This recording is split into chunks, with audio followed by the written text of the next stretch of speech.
No niin, tervetuloa tänne Rajueikan treenikulmaukseen. Tänään meillä on tiedossa hauiskääntö. Ja käydään ensin nämä komponentit, mitä tähän kuuluu. Eli meillä pitää olla hauiskääntöpenkki, painot ja peili.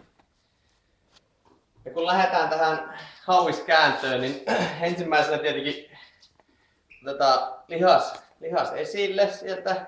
Saadaan se hyvin näkyviin. Tämä on pari reenipumppausta siinä. Katsotaan, että kaikki on kunnossa. Tässä voi olla ihan tämmönen omatekoinen painokin, kunhan se paino pitää olla iso. Se on niinku tärkeintä tässä hommassa.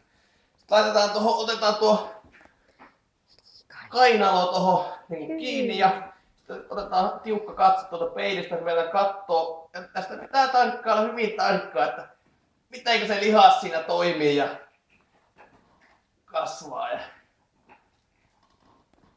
Ja tästä saa sitä kuuluisaa äijäenergiaa.